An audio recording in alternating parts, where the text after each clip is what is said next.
Have you ever been on your phone minding your business when all of a sudden your battery dies? And then you have to get up and get your charger and try to plug it in behind the couch? But to get to the plug, it's just so hard. You have to push and pull and move everything around. And by the time you get that done, you're just exhausted. Well, here's a solution to that. In this video, I'm going to show you how to build a sofa table. A sofa table is essentially a really thin table that sits right behind your couch. I've seen a lot of these on YouTube and Pinterest, but I wanted to do something kind of different. With this table, the center console, which is the one you're looking at here, will have a lid, and on the inside will be an electrical outlet for easy access to plugs, and it'll also have a little bit of storage. So we're going to start off by putting some pocket holes into the bottom piece and also the front and back pieces. I'm using my trusty Craig jig here, which makes doing these pocket holes really easy and simple.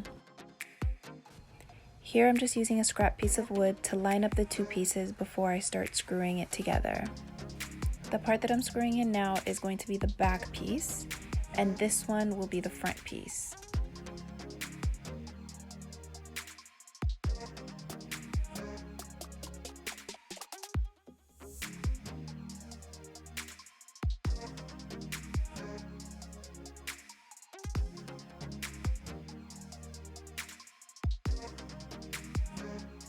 So this is the bottom piece. I've marked out the exact center on this.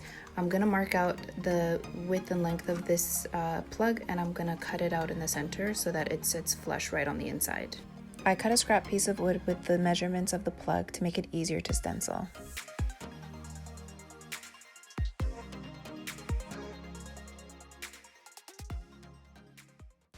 So this is what happens when you only measure once.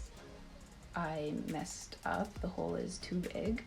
So I'm gonna try to cut out a piece from the part that came off and see if I can fix it.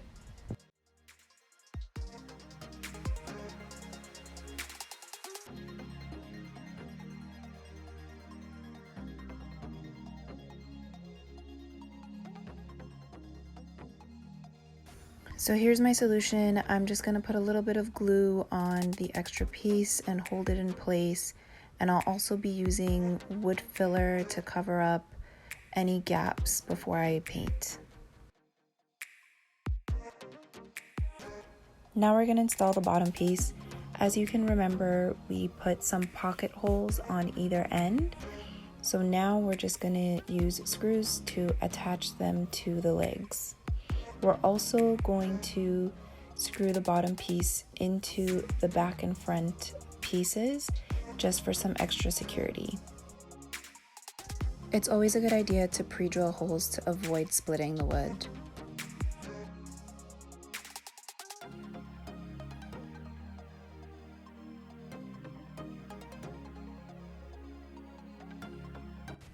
So as I mentioned before, the center console is going to have a lid that opens and closes for easy access to the inside.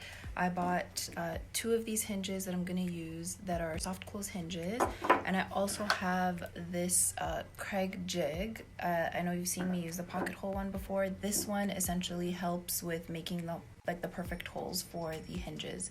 So I'm gonna measure out where they need to go, put the holes in, and hopefully it all lines up.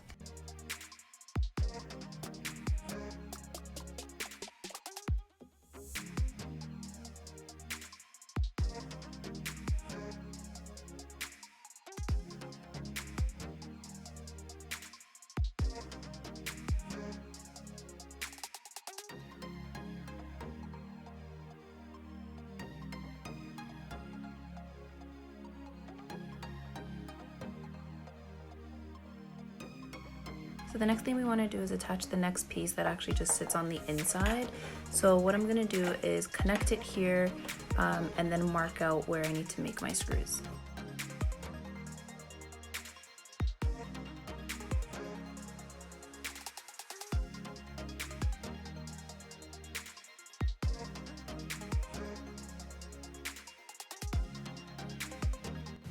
This is what it looks like now. This piece is actually 8 feet long. My couch is a little bit over 12 feet, and Home Depot actually doesn't sell any wood that's the length that I need. So what I decided to do is build this center console with the lid that opens at 8 feet, and then put 2 pieces on either side that don't open. So I made the plans for this on the fly, and I realized I need to put pocket holes on this side in order to attach the wood that's going to be coming this way. I'm praying that my jig will still work while it's all together, and hoping I don't need to take this whole thing apart to do it.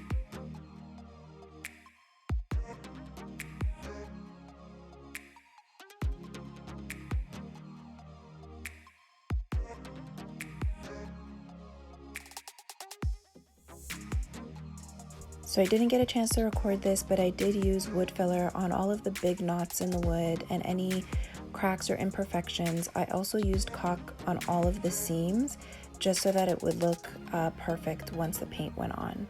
So here I'm just priming all of the pieces, and then I will be adding my paint color of choice.